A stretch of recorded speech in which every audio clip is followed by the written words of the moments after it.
Muy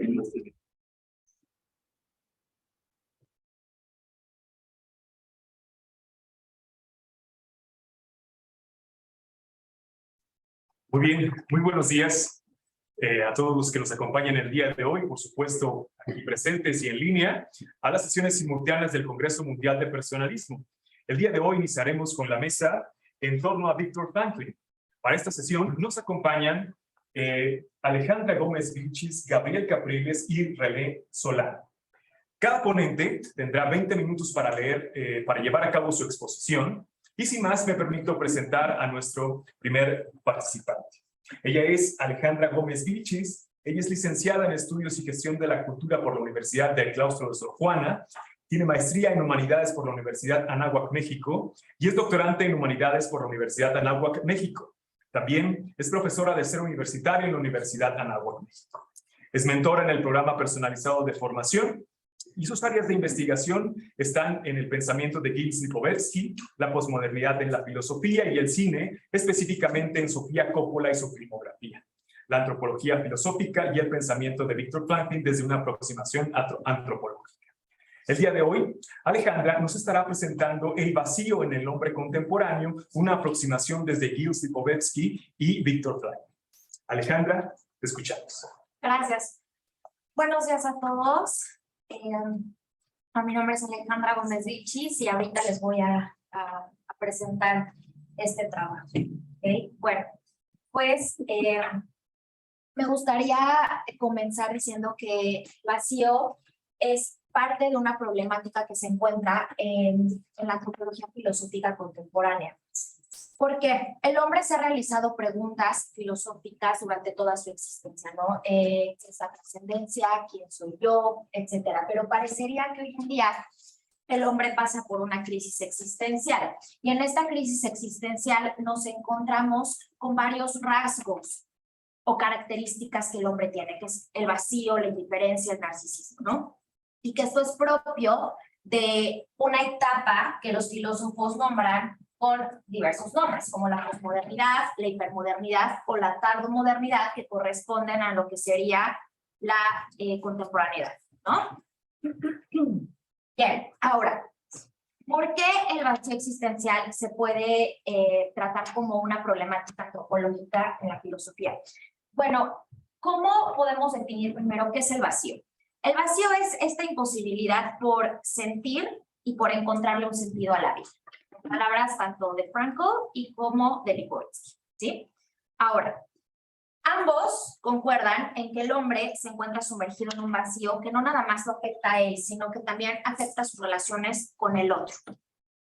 Ahora, ¿esto cómo se puede ver? Este vacío nosotros lo podemos observar tanto en los comportamientos cotidianos de la persona como en los vínculos sociales que va creando.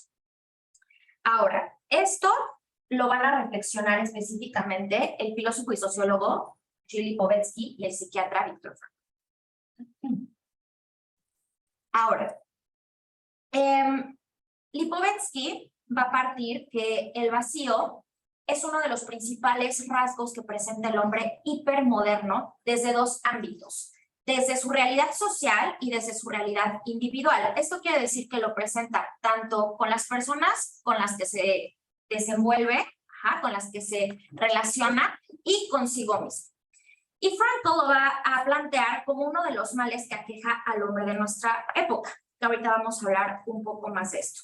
Ahora, ¿por qué decidí utilizar a ambos autores? Porque creo que a pesar de que trabajan desde ámbitos distintos, como en el caso de Frankl, que es la psiquiatría, y en el caso de Lipovetsky, que es la filosofía y la sociología, sus propuestas se pueden complementar en el sentido del vacío. Sus posturas nos pueden hablar acerca de cómo hay una profundidad en este tópico, específicamente desde la antropología en la contemporaneidad, ¿vale? Ahora, en el caso de Lipovetsky, el vacío lo va a tratar como uno de los rasgos característicos del hombre hipermoderno. Y en el caso de Frankl va a decir que el vacío existencial se puede trabajar y se aproxima desde la logoterapia y con la visión de la antropología comunitaria y personalista. Esto lo va a reiterar José Manuel Domínguez Prieto en varios de sus artículos, donde él va a decir, sí, la visión antropológica de Frankl tiene que ver con el personalismo comunitario y con la antropología también personalista. Bien, ahora, el análisis al vacío se ha hecho desde diferentes aproximaciones. La sociología y la psicología lo han estudiado. Sin embargo, Frankl concuerda en que esto puede caer en reduccionismos si solamente vemos el vacío desde esos dos ámbitos. Por lo tanto, se tiene que hacer un trabajo un poco interdisciplinario para poder entender mejor este fenómeno. Por lo tanto, José Manuel Domínguez Prieto, que es otro de los grandes estudiadores de Frankl, también concuerda y nos va a decir que tanto la psicología clínica, por ejemplo, o la psiquiatría contemporánea, a veces cosifican a la persona, entonces no permiten que se estudie desde una parte más integral. Entonces, por eso se propone que esta visión no nada más sea desde un sociólogo filósofo, sino también que se complemente con Frankl, que es un logoterapeuta. Ahora, el vacío en Frankl y Lipovetsky. Para entender esto, tenemos que comprender un poco qué es la sociedad contemporánea, a qué nos referimos con el hombre de la sociedad contemporánea, por qué Lipovetsky, etc. Bien, ahora, la reflexión que hace Lipovetsky sobre el hombre contemporáneo es más abierta y más integral que en el caso de otros pensadores de la filosofía contemporánea, ¿sí? Esto lo voy a retomar un poco más adelante. ¿Por qué? Porque Lipovetsky nos dice que el hombre va a comportarse conforme a una figura que denomina la paradoja. ¿En qué sentido es la paradoja? En que el hombre puede presentar tanto aspectos positivos como negativos en su comportamiento, en su realidad social y en su realidad individual.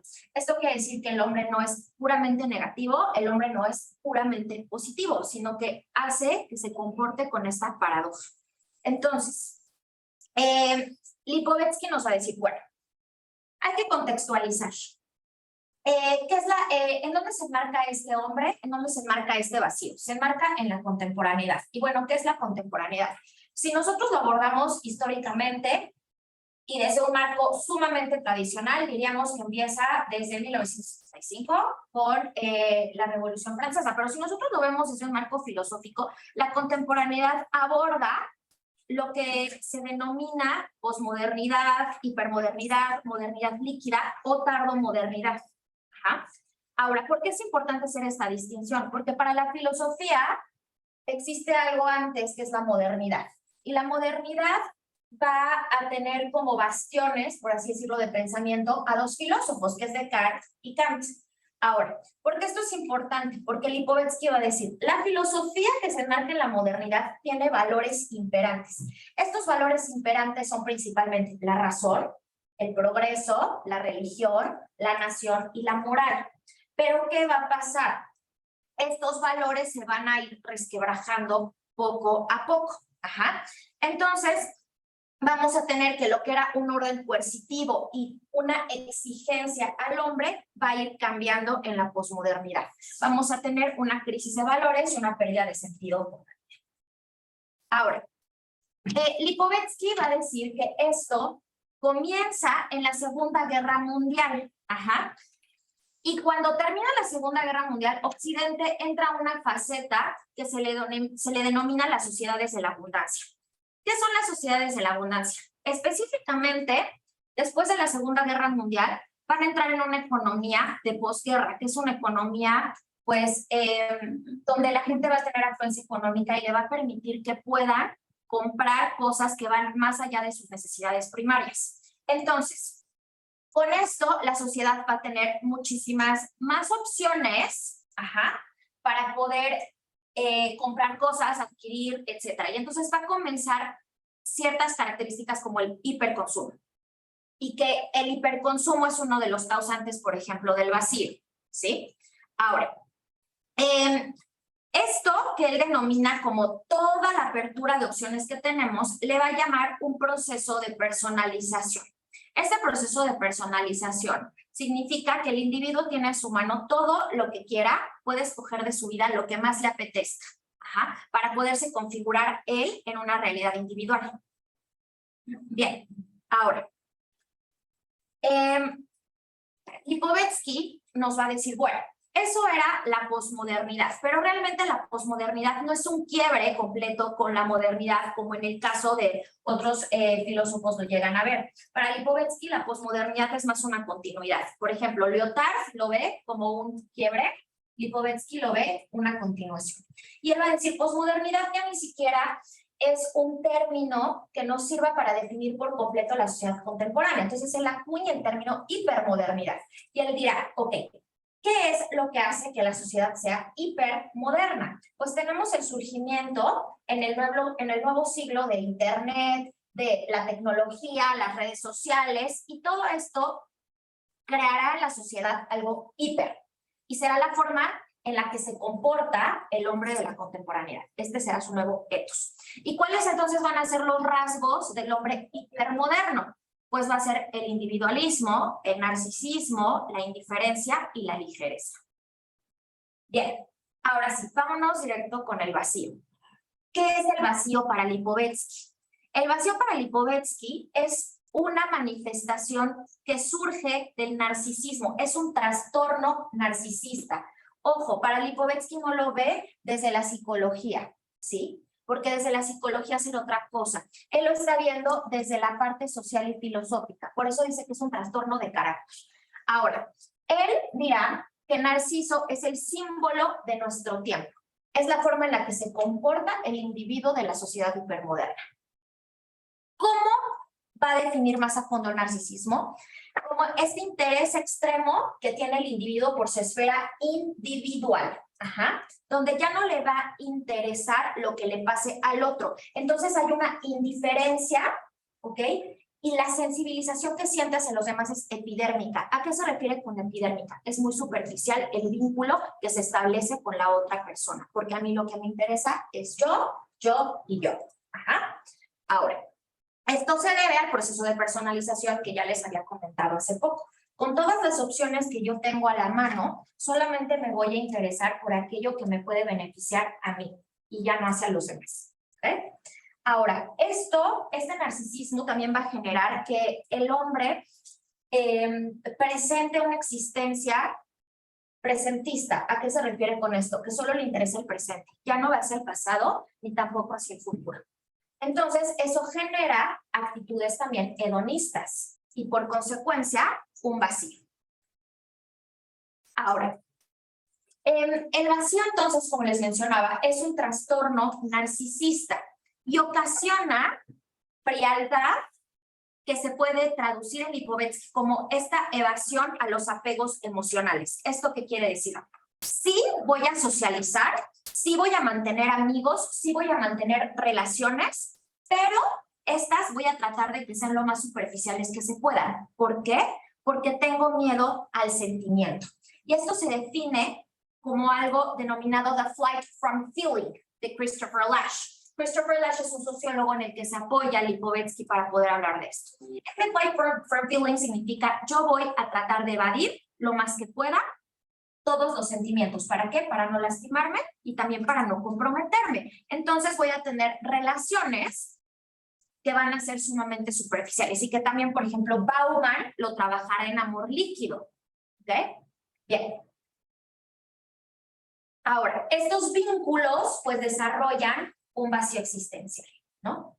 Ahora, el vacío, por lo tanto, afecta no solo la parte personal, individual, afecta también el vínculo social que tiene el individuo. ¿Por qué? Porque ya me voy a negar a sentir, no quiero sentir nada. Pero a la vez quiero seguir buscando, porque como soy una persona y la persona necesita vincularse, entonces ahí entra la paradoja. No quiero, pero necesito. Y entonces, para Lipovetsky es un anhelo casi imposible de concretar. ¿Por qué? Porque el vacío no favorece para que el ser humano pueda vincularse emocionalmente. ¿De dónde radica el problema? Para Lipovetsky es un problema social. Si la sociedad me dice, no sientas, entonces yo voy a adoptar esa conducta y para mí va a ser más difícil relacionarme porque todo en la sociedad, desde redes sociales hasta televisión, me indican no te vincules fuertemente. ¿Ok? Ahora, esta consecuencia hace que el hombre crea que los sentimientos y los vínculos emocionales lo van a alejar de su libertad individual, porque la libertad individual es uno de los valores más importantes que se presentan en la hipermodernidad. Entonces él dice, si yo siento, ¿dónde queda mi libertad? Si yo me caso, ¿dónde queda mi persona? ¿Sí? Por eso le huye. Sin embargo, al huirle, sufre. ¿Sí? Ese es el gran drama de Narciso, ese es su gran paradoja. ¿Ok? Bien. Vámonos con el vacío existencial en Viktor Frankl. Él, al igual que Lipovetsky, lo va a situar en el hombre contemporáneo. Va a decir, de todos los casos que yo he revisado de los pacientes de salud que tengo constantemente, me he denotado que hay algo que aqueja al ser humano, ¿no? Y que es este sentimiento de vacío. Y él les va a preguntarse, ¿dónde se da primeramente? Pues se tiene que dar en el marco de las sociedades de la abundancia. ¿Por qué? Porque las personas que yo trato, bueno, pues sí tienen acceso a educación, etcétera, etcétera, etcétera, y aún así se sienten vacíos. ¿Qué es lo que pasa si tienen todas sus necesidades cubiertas? ¿Por qué se sienten así? Ahora, él va a decir, bueno, es que este exceso de libertades de la sociedad hipermoderna pues lleva a una falta de sentido en la vida. Y si yo no tengo un sentido de vida, pues me genera un vacío, porque no tengo algo por lo cual vivir. Si todo es tan superficial y no tengo un sentido último, pues ¿para qué quiero vivir? ¿No? Ahora, él nos va a decir, bueno, en las sociedades subdesarrolladas también se presenta esto. ¿Por qué es importante mencionarlo? Porque no solamente las sociedades de la abundancia lo van a presentar. Frankl va un poco más allá que Lipovetsky en este sentido. Va a tomar en cuenta estudios que se realizaron en la Universidad de Tanzania y va a decir, en estas sociedades, por ejemplo en África, también encontramos un vacío existencial. Entonces ya es un problema que se está viendo a nivel antropológico, no nada más a nivel social. Ahora, ¿qué lleva para Frankl entonces al hombre a que esté en este vacío existencial? Pues el que siempre la persona, y es parte de sí, ha tendido a buscar un sentido de su vida. Pero pareciera que en la contemporaneidad lo ha perdido, no encuentra cuál es el sentido de su vida. Entonces, este sentimiento de vacío o de vacuidad, para Frankl se puede generar por diferentes razones. La primera razón es porque ya no hay referentes del pasado o tradiciones que le indiquen al hombre cómo tiene que comportarse, que sería un poco traducirse a este corte que ha hecho con la modernidad, ¿sí? Ahora, cuando el hombre ignora lo que debe de ser o qué debe hacer, pues le quedan dos soluciones, ¿no? Que para Frankl son pues bastante dañinas, que es el conformismo, que es hacer lo que otros hacen, o el totalitarismo, que es actuar como otros se lo piden. Bien, ahora, también para Frankl es importante mencionar que la tercera causa del vacío existencial es algo que él denomina como la neurosis nógena, que es cómo se confrontan los valores con las frustraciones existenciales. Entonces, Lipovetsky y Frankl van a coincidir en que este conflicto de valores que tenemos en la hipermodernidad van a tener como consecuencia que surja el vacío existencial. Entre algunas de las repercusiones que menciona Frankl del vacío existencial vamos a encontrar, por ejemplo, el suicidio, ¿sí? ¿Por qué? Porque ya no hay una búsqueda de sentido. Ahora, Frankl dirá que el hombre hipermoderno, como no puede encontrar un sentido en su vida, cae en el vacío existencial y es lo que se manifiesta para él como una neurosis dominguera, que se traduce, por ejemplo, en una adicción al trabajo, en el alcoholismo, en la ludopatía, porque no sabes cómo enfrentar tu sentimiento de vacío, entonces lo tratas de evadir. Y esto puede ser en consecuencias tanto actitudinales hasta psicopatológicas. Ajá. Entonces, va a haber una clara insatisfacción personal y esto también va a estar de la mano de la actitud hedonista que va a tomar el hombre, que es parte de esta situación hipermoderna. Ahora, entre algunas de las consecuencias psicopatológicas del vacío, Frankl va a mencionar, por ejemplo, la tríada neurótica. Va a decir, vamos a tener agresividad, depresión, adicciones. Todo esto deriva de una ausencia por sentido y del vacío. Pero ¿cuál es el problema? Si el hedonismo es algo que constantemente se promueve en la sociedad, pues difícilmente se puede llegar a encontrar un sentido si todo es superficial. Entonces, él se va a preguntar, ¿cómo podemos llegar a un sentido? Y esto es algo que él trabaja en varias de sus obras, ¿no? Su obra, pues de las más importantes, que es El hombre en busca de sentido, y también lo menciona ante el vacío existencial, va a decir, a ver, ¿qué es lo que me permite entonces a mí encontrar un sentido? Si estoy en esta sociedad hipermoderna donde hay un vacío existencial, ¿qué es lo que me puede llevar a que yo encuentre el sentido? Entonces, él va a mencionar, pues, posibilidades, ¿no? Y las posibilidades las podemos encontrar en las metas a realizar, por ejemplo, en los vínculos que yo genero con la alteridad y en la capacidad que yo tengo para sobreponerme al sufrimiento. Si yo hago estas tres, puedo ver una posibilidad ante ese vacío que hay en la sociedad y que también hay en el individuo. Ahora, aquí Lipovetsky entraría cuando señala que el hombre prefiere establecer relaciones frágiles y superficiales, pero ojo, siempre va a buscar vínculos emocionales. Esa es la paradoja. Aunque no los pueda establecer, los quiere. Y si los quiere, entonces puede ser capaz de generarlos. Y ahí entra la posibilidad del vacío existencial de Franco. ¿Cómo lo puedo hacer? Pues con estas medidas que él menciona en la logoterapia. Ahora, pues como conclusión ante esto, yo diría que ambos autores mencionan que sí, es un mal que aqueja a nuestra sociedad y al hombre contemporáneo y que tiene diferentes consecuencias en la esfera social y en la esfera individual. Ya no hay lazos afectivos, se ve trastornadas las relaciones con la alteridad, hay una falta por búsqueda de sentido.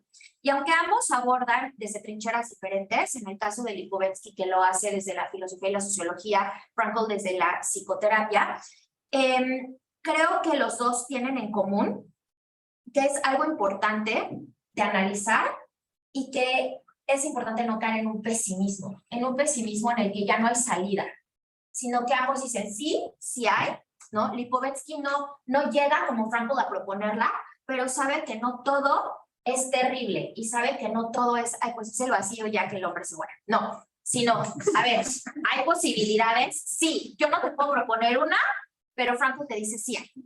Y creo que eso es importante, ¿no? Le da esperanza al ser humano para que pueda llegar a encontrar el sentido de su vida. Pues sería todo.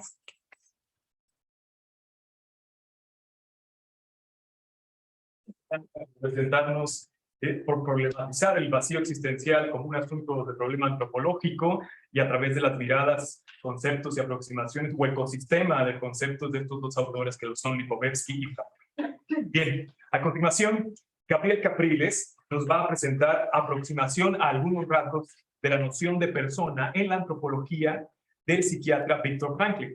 Gabriel es licenciado en Comunicación Social por la Universidad Monte Ávila, Venezuela. Cuenta con un diplomado en Fundamentos y Aplicaciones en Logoterapia con el Instituto Colombiano de Análisis Existencial y Logoterapia.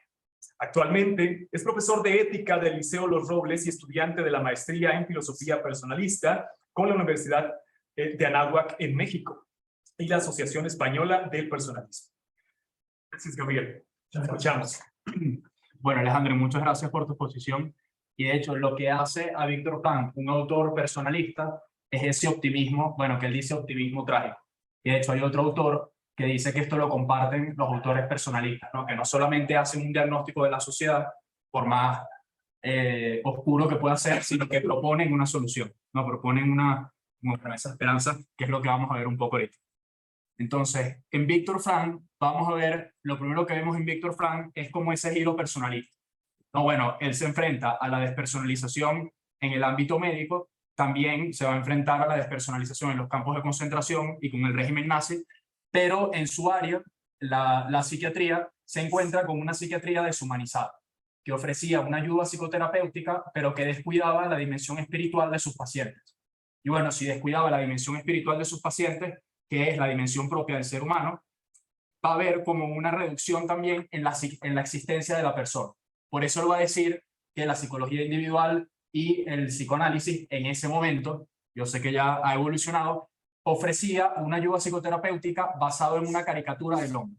Entonces tiene esta cita: Freud generaliza con el sexo hasta no diferenciar lo psicológico de lo espiritual, y Adler niega la autenticidad al expresar lo anímico, pues todo está movido por una finalidad individual.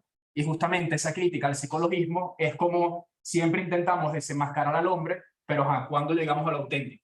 No, si no tomamos en cuenta el espíritu, la persona que es el centro de ese espíritu, es muy difícil llegar a eso.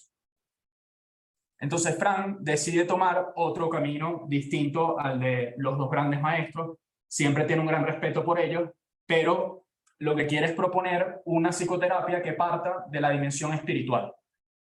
Para ello, reconoce los límites de la psicología, pero al mismo tiempo los sobrepasa. Y bueno, y va a situarse como en una psicología de las alturas, a diferencia de esa psicología de lo profundo de Freud.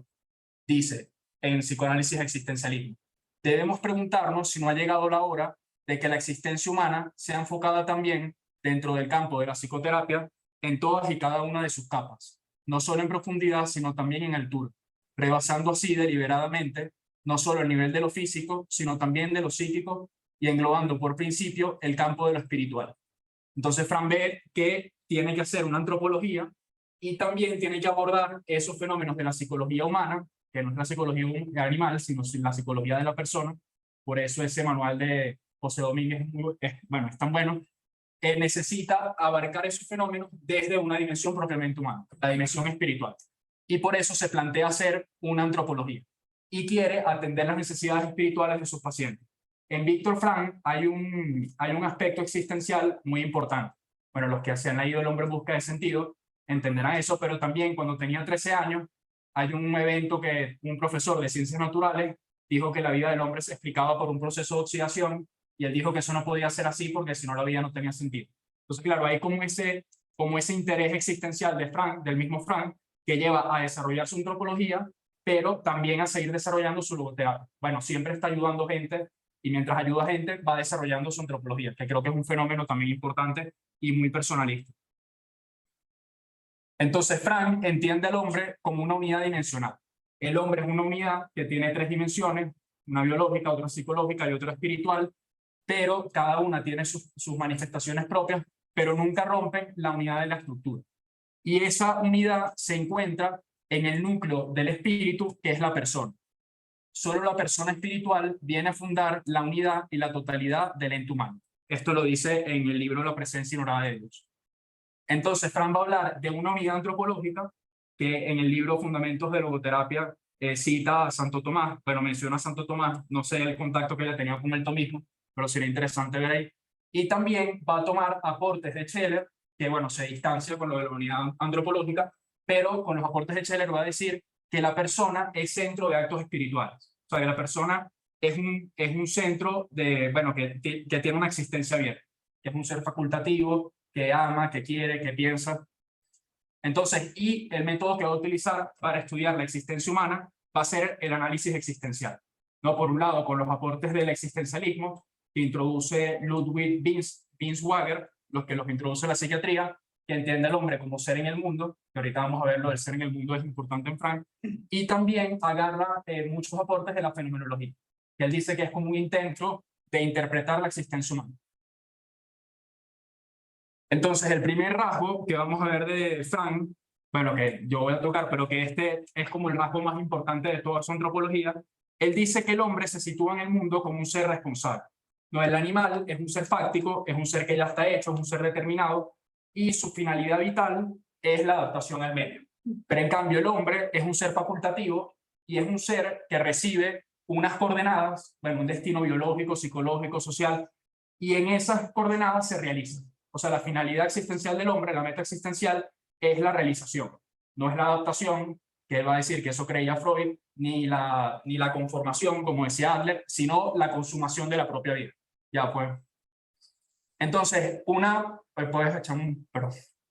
Entonces, una cosa interesante de Frank es que eso que podría parecer como reductivo, o sea, todo el tema del condicionamiento, o sea, todo es no, para adelante.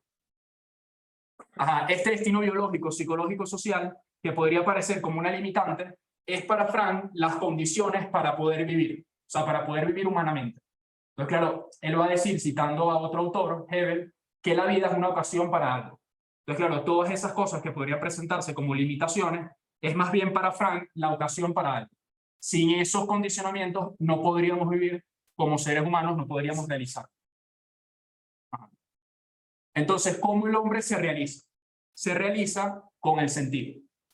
El sentido se descubre, no se crea. Se descubre justamente en esas coordenadas que uno recibe.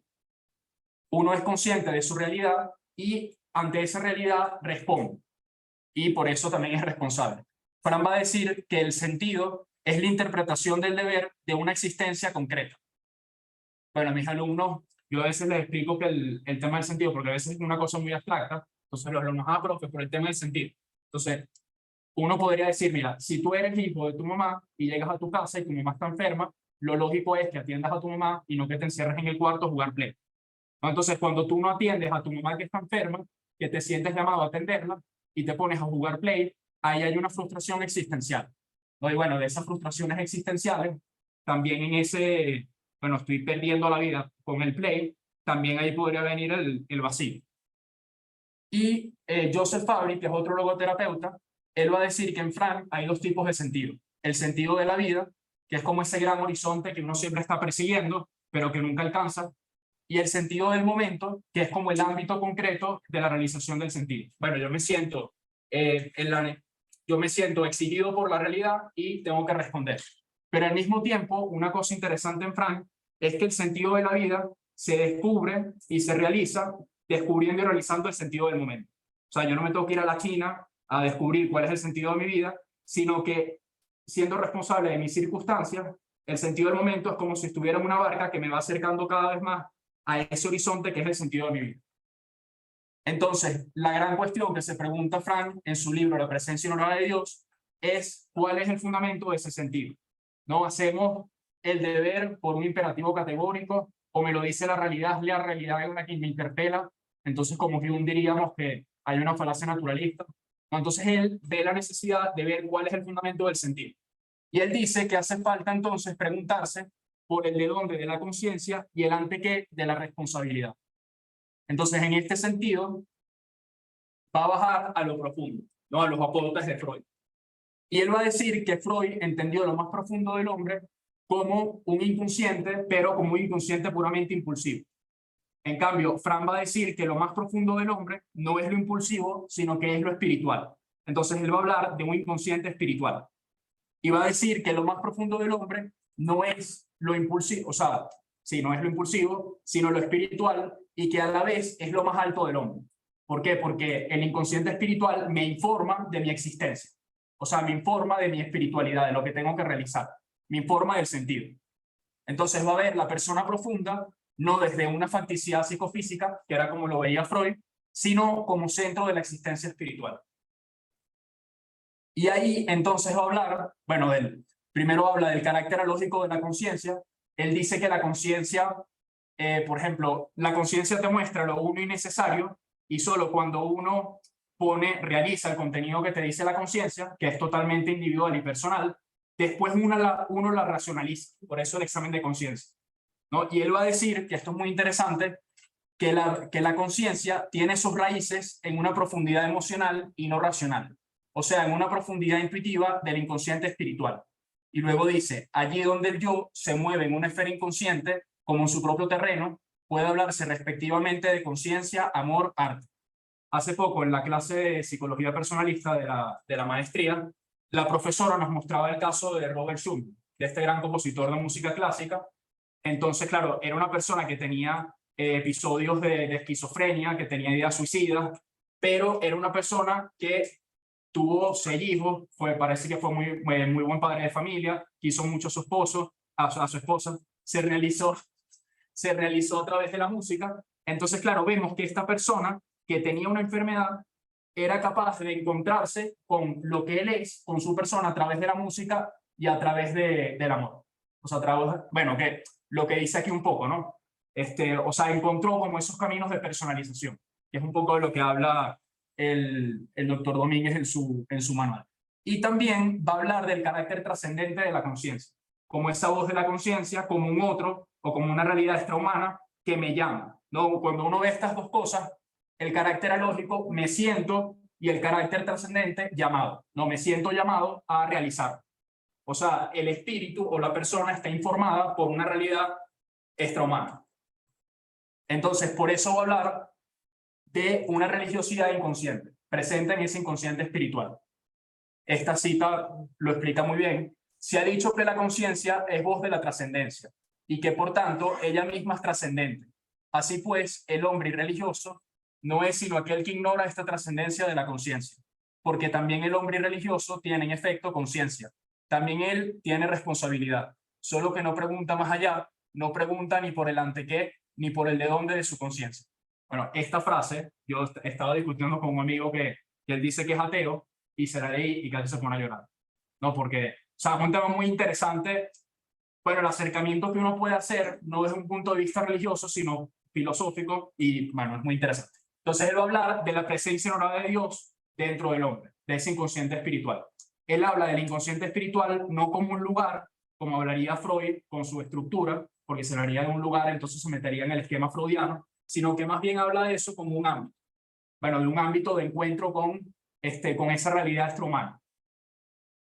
Ajá. Después, el segundo rasgo del que vamos a hablar es el hombre como ser narrativo. Para Freud, la ética empieza con la adaptación del dinamismo interno con el exterior, pero para Frank empieza con la rebelión del espíritu, con el antagonismo no ético. O sea, con la rebelión del espíritu frente a esa facticidad psicofísica. Él va a tener una frase que me gusta mucho, que dice que el hombre siente la angustia por llenar su vida de contenido. Entonces, claro, llenar su vida de contenido la va a ir llenando con valores. Bueno, ahorita hablo de revitalizar el pasado, que los va a realizar en el terreno concreto de su vida, que puede ser valores creativos a través del trabajo, vivenciales, bueno, a través del amor, que él dice, bueno, tiene un capítulo del sentido del amor en psicoanálisis existencialismo, que es muy bonito, y dice que el amor es como una cima desde donde uno puede ver toda su existencia. Y la actitud, bueno, cuando todo parece perdido, la vida sigue siendo una ocasión para él. Bueno, una ocasión para crecer, para madurar. Y también revitaliza el pasado. O sea, ya el pasado no es una pesada carga que yo no sé a dónde llevar, como puede pasar con la causalidad freudiana, sino que cuando hay un sentido, yo sé que ese pasado, aunque pese, lo puedo llevar, bueno, hay esperanza, lo puedo llevar hacia algo, no hacia una tarea que realizar. Entonces, claro, en cierta forma, saca al hombre del anonimato existencial. Que bueno, eso después ya hablo en las conclusiones. Y por último, vamos a ver otro rasgo en Frank, que es muy interesante, que es el hombre como ser comunitario. Bueno, como ya saben, él vive la experiencia en los campos de concentración y ahí narra, en El hombre en busca del sentido, narra cómo le quitaban al hombre todo lo que tenía que ver con su vida pasada, cómo le cambiaban el nombre por un número. Ve ahí el tema de la despersonalización, pero también lo ve en el colectivismo. Porque claro, el régimen nazi hacía que los ciudadanos normales fueran responsables de algo que no les correspondía. Entonces les quitaba su sentido personal, no el sentido de su vida. Entonces estas personas no podían aportar nada a la comunidad. Él va a decir que la comunidad siempre es de personas responsables y cuando no son personas responsables son entes despersonalizados y hay más. Y en esta frase se explica todo muy bien. En un mosaico, cada uno de los fragmentos que lo componen, cada piedra suelta, es en cuanto a la forma y al color algo incompleto, imperfecto. En cierto modo, es por el todo y para el todo como tiene un sentido. ¿No? El hombre en la comunidad adquiere como su sentido pleno. Y después dice, si cada piedra, al igual de una miniatura, supongamos encerrase el todo en su totalidad, sería perfectamente sustituible por cualquiera de las otras. ¿No? Lo que sucede con el colectivismo. El Estado es el todo y bueno, ya todos los individuos son como una parte que los puedo desechar. Entonces uno piensa en la Alemania nazi no sé, de los niños con síndrome de Down. Entonces claro, con ese síndrome de Down ellos tenían un significado que aportarle a la comunidad. ¿No? Pero es muy interesante que cada persona con su limitación, desde ahí, con su particularidad, es que le aporta significado a la comunidad. Entonces, como conclusión, ¿cuántos tiempo me quedan? 5 minutos, hombre. Entonces, lo primero que vemos en Frank, que creo que es como algo que enriquece mucho a la antropología, es ese siempre decirle que sí a la vida, ¿no? El ver siempre la vida como una ocasión para algo. Porque claro, ahí tú ves el sentido del trabajo, del dolor, del amor, o sea, la vida siempre va a tener un sentido, a pesar de que uno esté en las peores de las circunstancias. Y también uno encuentra caminos de personalización. En nuestra sociedad, que a veces las soluciones que nos dan es como, no sé, bueno, las soluciones son como un callejón sin salida. Uno piensa, no sé, en la ideología de género, acéptate como lo que sientes que eres. O sea, él siempre encuentra como caminos de personalización, otras respuestas distintas para poder personalizar.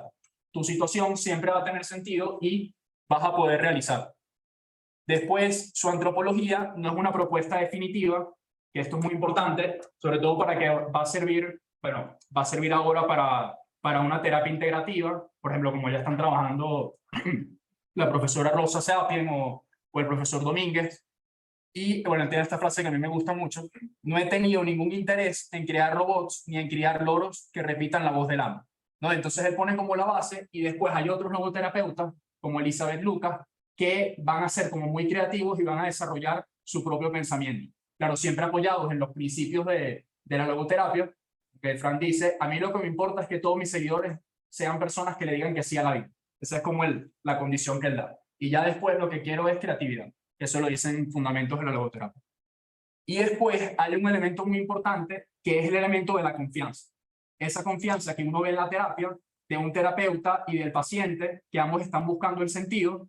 Ahí hay como una confianza que abre a la esperanza. Cuando yo confío en alguien, yo lo proyecto, yo espero algo de él. Entonces, claro, ese sentido abre la esperanza y ese sentido al mismo tiempo también abre al suprasentido. Claro, Frank habla de la conexión entre logoterapia y religión, dice que la religión no es un principio de la logoterapia, sino un objeto, pero cuando te abres al sentido, cuando empiezas a realizar el sentido del momento, creo que la conexión con el suprasentido es como más sencillo. Pero lo que decíamos ahorita de cómo plantearle a nuestros alumnos, por ejemplo, lo mismo, pero desde otra perspectiva. No estamos hablando de Dios, pero bueno, Frank en la presencia de Dios habla directamente de Dios también. Y después vemos que esa confianza en el hombre se funda en una confianza primera. Entonces uno dice, ¿cómo Frank va a confiar en el hombre después de todo lo que vivió, después de todo lo que le hicieron? Y claro, esa confianza se funda en una confianza primera, de un otro personal que interpela al hombre y que lo llama a realizarse. ¿No? Que le dice, yo confío en ti y tú estás aquí para realizar una tarea. Entonces, claro, por eso yo creo que la confianza de Frank en el hombre es tan potente, ¿no? Porque sabe que esa confianza se fundamenta como en una confianza primera. Y después salva al hombre del anonimato existencial. Bueno, ya lo vimos un poco, ya el hombre puede realizar su vida, ¿no? Ya no tenemos que ser un niño TikTok ni una niña TikTok. Yo a veces pienso que a veces cambiamos como esa angustia por realizar nuestra propia vida por pequeñas tensiones sensitivas, ¿no? Bueno, ahorita tengo que meterme en TikTok, ahorita tengo que ver esto, ahorita tengo que hacer lo que está haciendo la gente. Entonces, claro, vas viviendo lo que dice un poco, lo que decía Alejandra, como en esa sociedad del consumo donde todo es rápido, donde todo tienes que ir, y claro, al final te terminas perdiendo, ¿no? Yo creo, bueno, eso después, ahí le iba a hacer una pregunta, ¿no? Pero esa personalización de la que hablaba Lipovetsky, yo creo que es como una estereotipación, ¿no? Entonces, pero ya después. Y también da una clave para entender la altura de los tiempos, ¿no? Como sociedad vamos a estar bien si los hombres de cada generación toman la responsabilidad de su propia vida. No sé, si somos una sociedad que tenemos una gran calidad de vida o si somos una sociedad que tenemos mucho avance tecnológico, sino si cada quien es responsable, está a la altura de su propia vida. Eso es como lo más importante. Muchas gracias.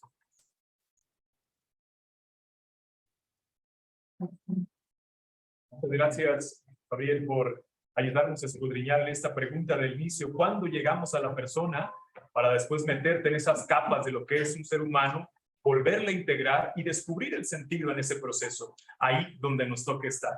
Muchas gracias, Gabriel. Bien, finalmente, René Solano Macías nos estará hablando de los aportes personalistas a la terapia familiar sistémica, la revisión de 2 modelos. Le pido a nuestro invitado René nos ayude a presentarse ante el auditorio antes de su sesión. Muchas gracias, te escuchamos. Bueno, buenos días. Un gusto de verdad estar aquí. Es una alegría poder tener un espacio de compartir algunas ideas. Empiezo diciendo que no soy filósofo, soy psicólogo. Tengo una especialidad en familia y luego una maestría en educación y desarrollo humano. Últimamente me he quedado más pues con el campo de la terapia familiar sistémica. Entonces, bueno, no tiene nada que ver, bueno, mentiras, nada que ver, no, pero no es de Frankel. Ya, entonces, a decirle sorpresa, vamos a hablar de otra cosa. Pero sí les voy a invitar a que hagamos unos links allí que me parecen muy interesantes, porque, bueno, excelentes ponencias, muchas gracias, aporta mucho, porque cuando llega la gente a la consulta, bueno, está viviendo este tipo de procesos, ¿sí? Tanto los del vacío como los de, bueno, el ser humano crece en condiciones de cultura, ¿no? Todas estas circunstancias. Entonces, piénsense el trabajo que tenemos en la terapia de atender a la familia, de atender a las personas, muchas veces ayudándoles a construir sentidos en cosas en donde se ha devaluado, ¿sí? Y cosas, sentidos que son trascendentales, que se tenían que vivenciar para poderlos luego descubrir o para poderlos comprender, pero por los cambios de las estructuras de las familias, de las estructuras de sentido, pues bueno, ya no están esas referencias. Entonces, bueno, les voy a invitar a que pensemos la familia, a que pensemos la familia como un contexto donde las identidades se construyen, a que pensemos las habilidades con las que las personas van desarrollando su capacidad de trascendencia, de vínculo. ¿Listo? Bueno, de ese tipo de cosas habla allí. Yo espero, me da pena con ustedes, yo no preparé presentación, voy a leer, espero no torturarlos. Sí les voy a comentar más o menos cómo va a ser el esquema de la presentación. Bueno, quisiera empezar comentando mi percepción y preocupación con un hecho de la formación de los psicólogos, y es la precaria preparación que solemos tener en filosofía y en antropología. Este hecho se traduce en verdaderas dificultades, en especial cuando desde los emocionalismos, desde posturas políticas no reconocidas, se apoyan teorías desintegradoras o lo que es peor, cuando con ellas participamos y acompañamos momentos decisivos, cruciales de las personas, ¿sí? Bueno, también tengo familia, ¿sí? También soy persona, además de terapeuta, tengo familia, acompaño a mis chicos, tengo 3 hijos, y en algún momento he querido apoyarme con psicólogos para su desarrollo, incluso también para el asunto del matrimonio. Y bueno, es una suerte a veces encontrar terapeutas porque hay que conocer cuál es su enfoque y cuál es como su visión, ¿sí? Entonces hay veces, hay encuentros muy afortunados. También hay veces tengo que recibir parejas o que vienen como víctimas de otra intervención, ¿sí? Y de pronto esa palabra es muy fuerte, pero realmente que este asunto de cómo aborda el campo terapéutico, la visión del mismo terapeuta, bueno, es real, ¿sí? Se habla de la neutralidad, pero pues ahora lo vamos a ver con uno de los componentes del enfoque sistémico. El terapeuta también está inmerso en la sociedad y también es sujeto de la historia, ¿no? Sobre la estructura de esta comunicación, les comento, ay, pero me voy a poner tiempo para pasar. No No te preocupes. Gracias. Sobre la estructura de esta comunicación les comento. Quisiera hacer una presentación inicial sobre algunos rasgos del enfoque sistémico aplicado a la terapia familiar. Pues para ubicarnos, ¿sí? Primero, desde sus fundamentos epistemológicos, para poner un marco de referencia. Luego quisiera presentar algunos rasgos de la conceptualización de la terapéutica, especialmente con 2 escuelas. Y luego voy a ir, pues, como comentando algunos de los hallazgos o algunas de las comprensiones que el personalismo me parece que ha aquí. El trasfondo, y es esto lo que me animó a participar como ponente, es la idea de la gran valía que tiene para este campo, para el campo de la psicología, de la terapia, de la sistémica de familia, la necesidad de complementar, renovar, ensanchar la base epistemológica con el contenido de la reflexión sobre la persona, como lo propone el personalismo. Creo que de ese modo se comprende en especial el eje del ser humano, que le ayuda verdaderamente a comprenderse, a poseerse, a realizarse sin desintegrarse. Entonces, introducción. Para la psicología y para el campo de la terapia, el abordaje sistémico representa una novedad.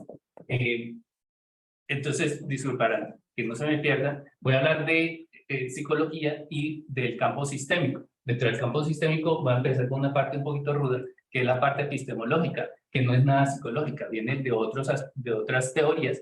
Luego voy a hablar cómo de esas partes epistemológicas se desprende un nivel conceptual y técnico. En ese nivel conceptual hay unas escuelas de terapia familiar, voy a referirme a dos en particular, y de allí salen unas técnicas de terapia que ya median entonces el encuentro con las personas.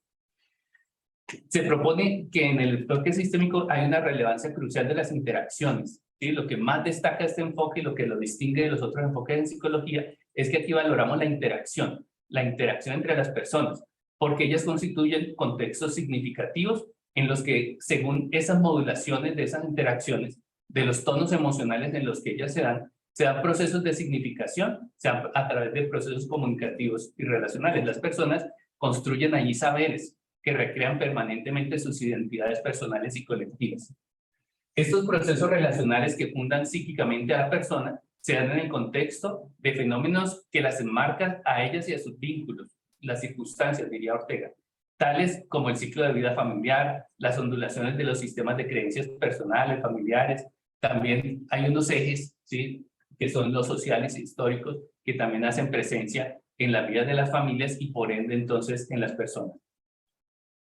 Otra razón muy importante por la cual el enfoque sistémico es novedad y es un aporte para la psicología es que al romper algunos de los lineamientos positivistas le permitió a la psicología hacer nuevas comprensiones sobre el objeto de estudio, ¿sí?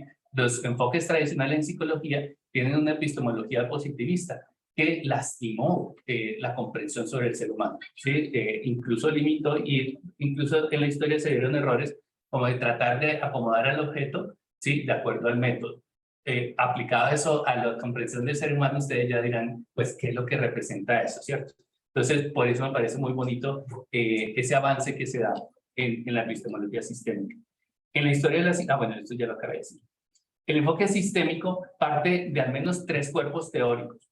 La teoría general de los sistemas, de un biólogo austriaco, que es Ludwig von Bertalanffy. Otra teoría, la cibernética, de Ernest Wiener, y la teoría de la comunicación de Don Jackson Bateson y Watzlawick, de Estados Unidos. Bertalanffy, el de la teoría general de los sistemas, critica el carácter reduccionista y mecanicista del positivismo y en reducción a ello, en la década de los 40, hace una propuesta de una metateoría de sustrato organicista para pensar no analíticamente, es decir, para no desagregar o segmentar para comprender, como en el método positivista, sino al contrario, pensando en la interacción de los objetos y procesos como componentes de un sistema, el cual actúa bajo principios como la totalidad, la no linealidad, la circularidad, entre otros. El foco viene a ser el intercambio de energía y de recursos, la interacción entre los componentes de un sistema encajado en una serie de otros sistemas de mayor o menor jerarquía. O sea, la visión sistémica hace una protesta al enfoque positivista de analizar, de segmentar para atomizar y comprender. Aquí pretende ver la totalidad, es decir, el elemento dentro de su contexto y ese contexto dentro de otros marcos de contexto. Entonces, por eso, más que los objetos en sí, un eje de análisis sería los intercambios, las interacciones nos hablan de las entidades. El concepto de sistema refiere a una serie de componentes que tienen interacción entre ellos, de tal manera que generan un dinamismo que es más que la suma de sus partes. El sistema tiene una relación o interacción semiabierta con su entorno, de intercambio de energía o recursos, de tal manera que tiene una identidad o unas pautas de acción bajo las cuales se autoorganiza, pero las cuales están sujetas a 2 tendencias. Una, el mantenimiento del sistema, que se llama entropía negativa, o al caos, y a la desaparición del sistema, que es la entropía. Entonces, a ver, apliquémosla a la familia para que se nos haga más comprensible, ¿sí? Esta es la parte ruda, qué pena, pero pues es así. Eso no es de la psicología, eso viene de la biología, de la física, de la matemática, de otros enfoques. Vinieron muchas teorías a confluir aquí en esta posición que está diciendo Bertalanffy. Entonces, un sistema es pensado en la familia. Bueno, hay componentes, hay personas allí, pero no solamente hay personas, ¿sí? También hay unos legados familiares, también hay un contexto económico, social, cultural. Bueno, hay una complejidad allí. Esa palabra complejidad es una clave importante para entender esto. Entonces, hay unas componentes que establecen interacciones, pero una familia no es igual a otra, ¿sí? Los Pérez no son igual a los Gómez. Incluso, puede ser que hayan unos Pérez y aquí hay otros Pérez y son absolutamente distintos, ¿sí? Es decir, las interacciones van generando, las pautas de interacción se dice, es decir, la información que organiza esas interacciones le da identidad a ese sistema. Ese sistema está vivo, es decir, la familia es más que la suma de sus partes, es decir, ahí están las personas, pero si quitamos un papá y ponemos otro papá, ya no es la misma familia, ¿sí? Es decir, esa interacción es única, ¿sí? Es inédita, pero también envejece, ¿sí? Entonces se enfrenta a dos fuerzas, que la entropía, es decir, la tendencia a desaparecer, la tendencia a que el sistema funcione de forma diferente, se desorganice, y entonces ya sería otro sistema. Pero para que eso no suceda, hay unos mecanismos que se llaman la entropía negativa, que es la corrección de esos errores. Entonces, por ejemplo, llega una familia bien organizada, llegó el momento de la adolescencia y estos chicos se volvieron otros, ¿sí? Entonces, la familia, esa es la entropía. Es decir, estaba organizada por el cambio, por el desarrollo del ser humano, porque el ser humano no es de madera, está vivo. Entonces, tenderíamos al desorden, esa familia tendería entonces al caos. Pero tenemos mecanismos, la educación, el amor, la comprensión, ¿sí? Y esos son los mecanismos homeostáticos que ayudarían a que se mantenga el sistema. El sistema entonces está vivo, hay que comprender cuál es la pauta de funcionamiento, es decir, cómo es que se organiza, cuál es su ideología, sus creencias, sus recursos para mantenerse vivo. Mantenerse vivo es cambiar lo suficiente para adaptarse sin perder su identidad, ¿sí? Entran los chicos a una nueva escuela y en esa nueva escuela nos cambiamos de ciudad y entonces esta es más gigante, es más anómica. Bueno, retos que el sistema familiar tendría que asumir para procesar los cambios, ¿sí? Y mantener su identidad. Yo creo que me salté cosas de acá, pero si la repito, otro aporte, entonces, teoría general de los sistemas. Otro de los componentes del enfoque sistémico son las teorías de la comunicación, que son bellísimas, ¿sí? La teoría de la comunicación, principalmente desarrollada en la Escuela de Palo Alto de California, propone también a través de los procesos comunicativos el estudio de las formas en que la comunicación humana implica interdependencia entre los que interactúan, visibilizando cómo la acción del uno se afecta por las posibles respuestas del otro, proponiendo desde allí una mirada circular y no lineal de la interacción, de los procesos de aprendizaje y de los procesos de construcción de identidad entre las personas.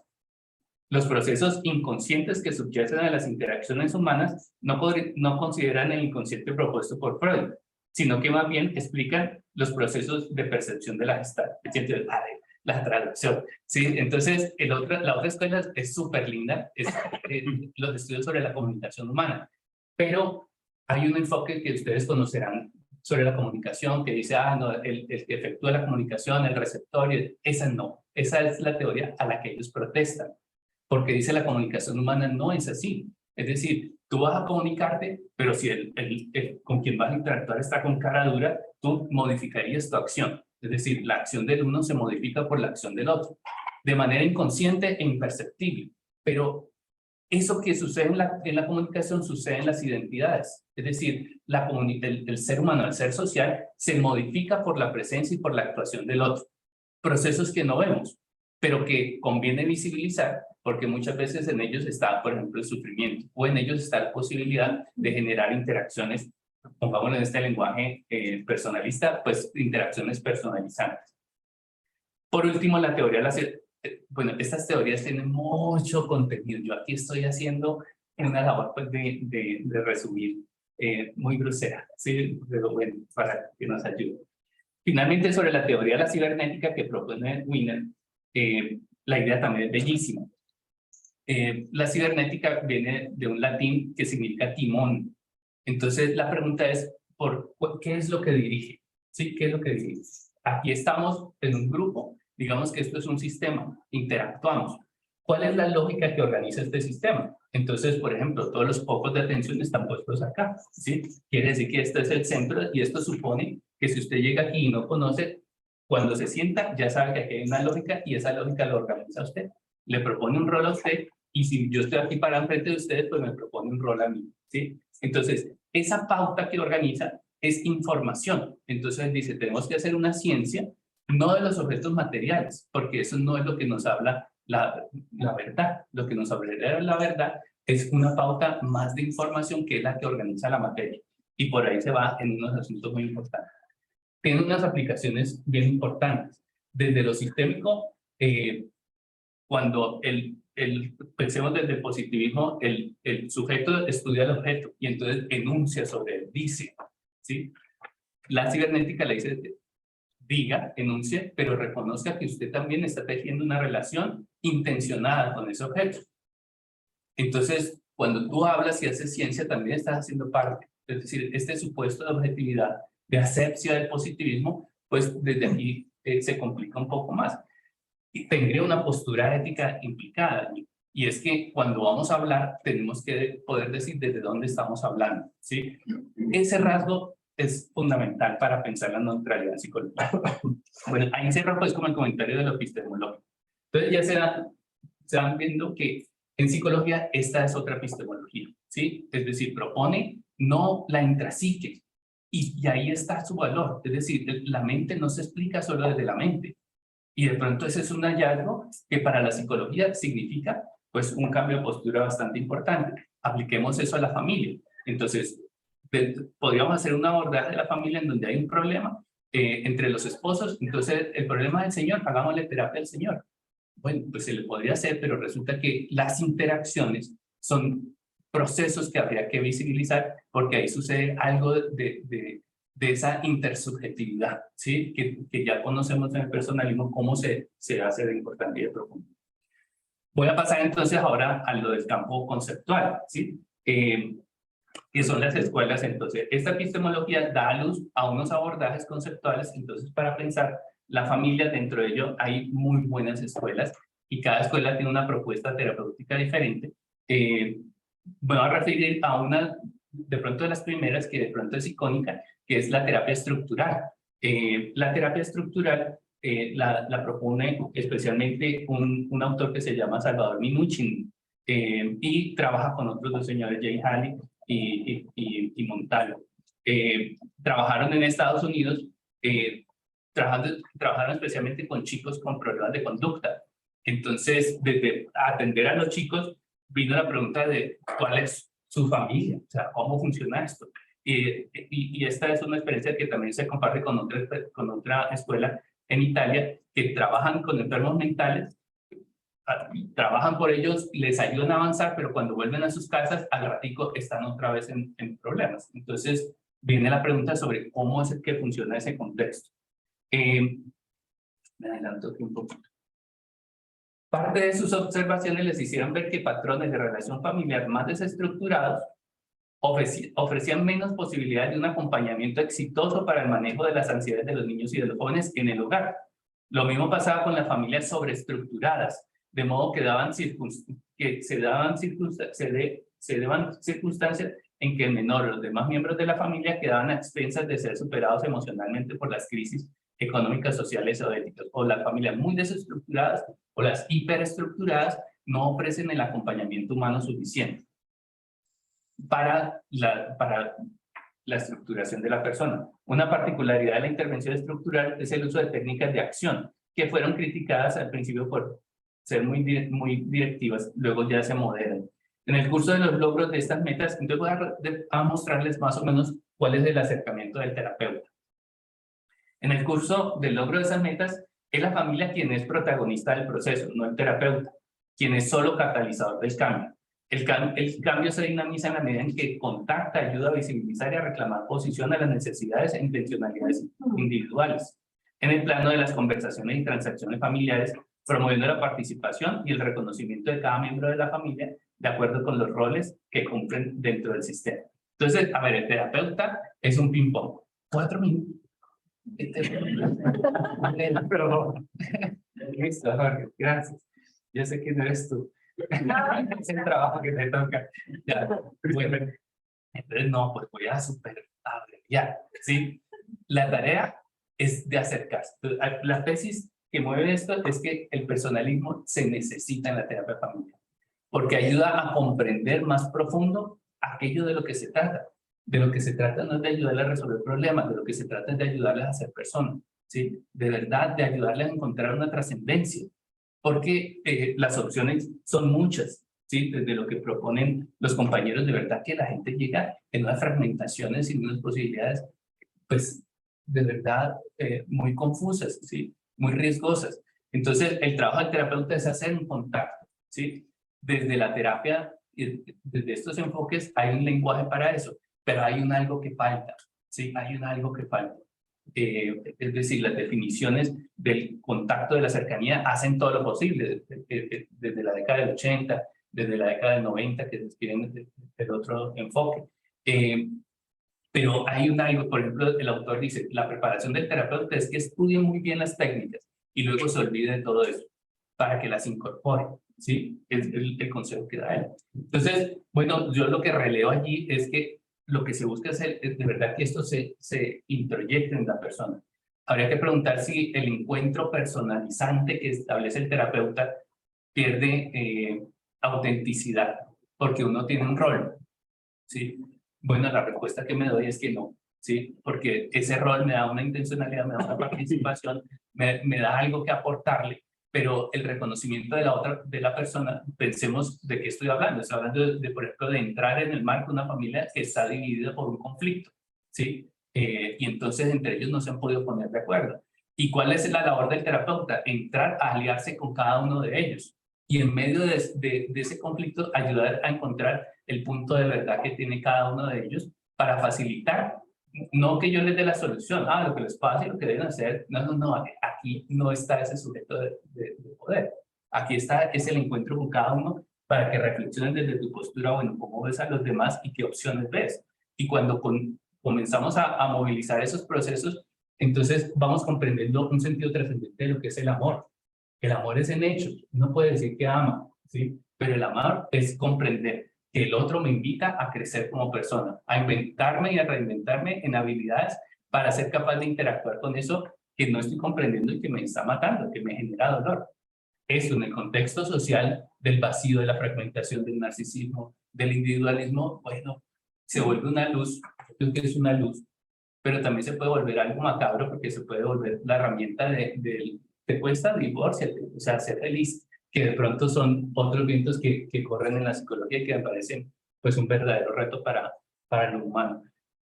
Mi tesis es que de verdad que este enfoque del personalismo propone una trascendencia que se necesita y hablaría de la espiritualidad. Ya en la historia de la terapia familiar ha habido autores que hablan de la espiritualidad, pero hay que distinguir espiritualidades. Hay espiritualidades en donde te llevan a relacionarte con una energía, con un éter, y yo siento que eso es una huida del ser, ¿sí? Es decir, vos te alimentás con vos, ¿sí? Cuando hay otras espiritualidades como las que se proponen en el personalismo, en donde más que una espiritualidad de salida es una espiritualidad de encuentro, en donde uno se encuentra con un creador, con un señor que tiene un carácter, que tiene una propuesta, que tiene una interacción, sí, que de verdad llena de contenidos que se relacionan con la vida. Aquí hay unos ejes de trascendencia, pues que me parece que tienen mucho valor y mucho para aportar. Yo apenas estoy empezando, muy atrevidamente me lancé, desde que hablar en un congreso de filosofía, sí, es decir, me queda mucho por aprender, pero la verdad que creo que aquí hay algo que pensar para trabajar realmente lo que es construir familia y desde allí pensar el eje de la persona. Muchas gracias.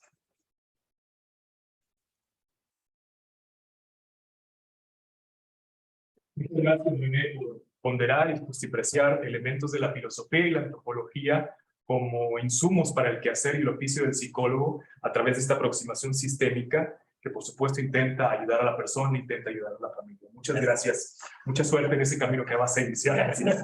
Bien, ahora abriremos un espacio para preguntas y respuestas de parte del panel. También estar atentos en línea. No sé si tengan alguna pregunta para sus invitados. Por favor.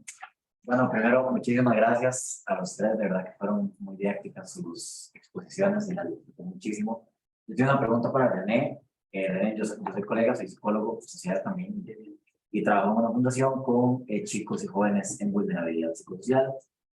Y bueno, de hecho, justo en la U Católica, pronto vamos a empezar a aprender en sistémica, vamos a empezar a aprender sistémica, y mucho de lo que he escuchado de sistémica, justo principalmente en contextos familiares. Pasa que en los contextos en los que yo trabajo, la familia es extremadamente ausente. En todo caso, la Fundación para la Familia es un lugar en donde ojalá, bueno, vayan, entreténganse y ojalá no quiero estar con ellos. Entonces, muchas veces el trabajo con los familiares es difícil. Y dado que, bueno, como también decía Gabriel, digo, esta, digamos, despersonalización se ve muchísimo en estos chicos, ¿verdad? Despersonalización que viene de sus contextos de violencia, de sus contextos culturales, institucionales, etc.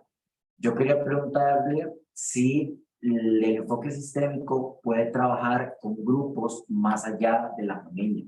Es decir, porque muchas veces ellos lo único que se tienen, o casi que de lo poco que se tienen, es a ellos mismos. Entonces, pues sí se considera como una familia las casitas de la fundación, pero es difícil trabajar con sus contextos, digo, su padre, con su madre, muchas veces no están, muchas veces, no sé, viven con alguien más, etcétera, etcétera.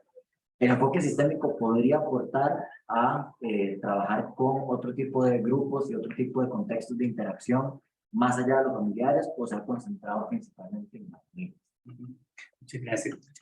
Sí, la verdad es que hay una clave potente allí. En pensar el tema de los sistemas, creo que es una clave potente. Entonces, se ha aplicado, hay enfoque sistémico aplicado, por ejemplo, a las organizaciones o a las comunidades, y se generan herramientas muy bonitas de trabajo. Me haces pensar en algo que pues me salté y no lo dije, especialmente para esos contextos rudos. En las familias en donde, bueno, hay aridez en los sentidos humanos, ¿sí? Familias en donde no se ha hablado realmente de procesos personalizantes. Desde el personalismo yo encuentro el tema del realismo, es decir, vos, o sea, vos, ¿qué sentís? ¿Qué pensás? ¿Cómo valorás vos eso mismo? ¿Qué querrías vos para tu vida? Creo que desde allí hay preguntas que ayudan a pensar el valor de las personas. Algo de lo que me parece que propone el personalismo pensando en el tema de la familia, esté presente o ausente, porque vos saben, puedes hacer un trabajo con una familia ausente, no está, ¿qué es lo que te hizo falta? ¿Qué es lo que hubieras anhelado? Ahí hay un trabajo durísimo porque a veces ellos no han tenido una experiencia real de compañía y entenderla, imaginarla, pues es un reto. Pero desde esa experiencia sí se puede llegar a trabajar para llegar a algo que me parece que es una propuesta importante, que es pensar una ética de las relaciones familiares. Es decir, contemplar al ser humano tiene que conducir a instruirnos sobre unas capacidades del cuidado, ¿sí? De ser capaz de cuidar.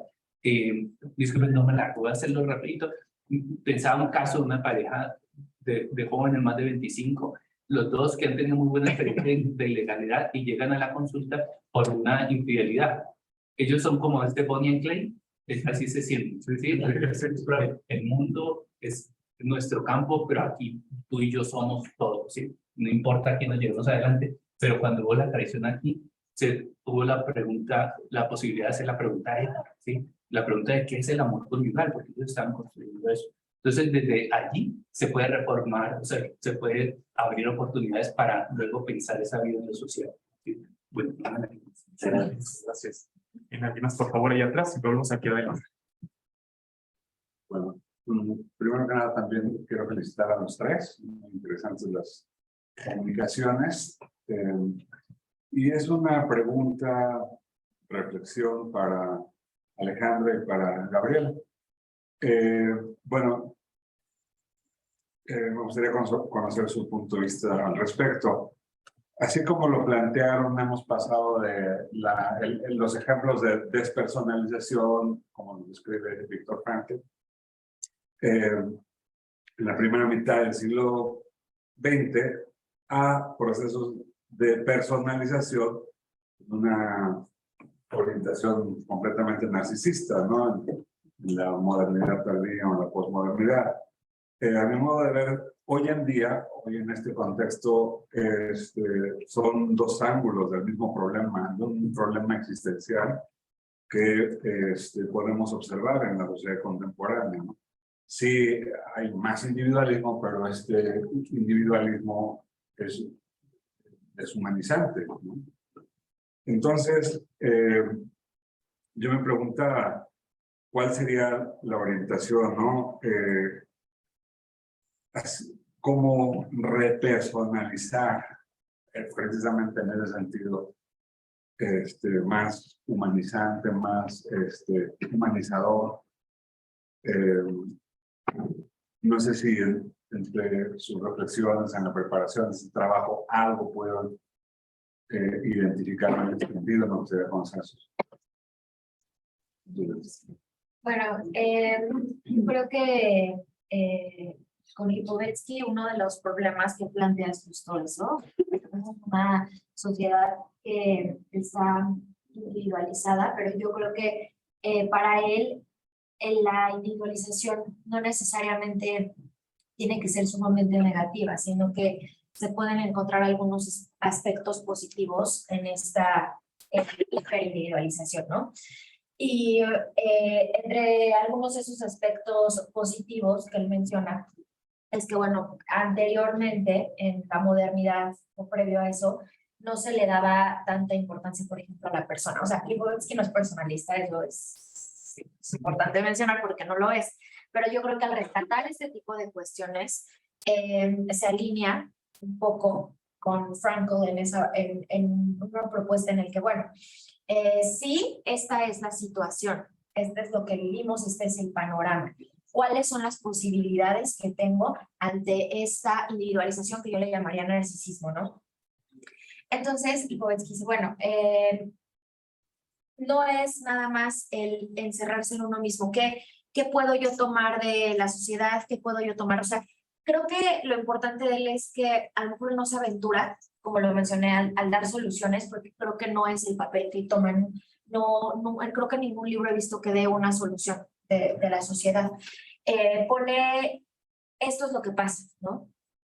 Pero creo que su radiografía muestra atisbos de hay cosas positivas también que se pueden salvar.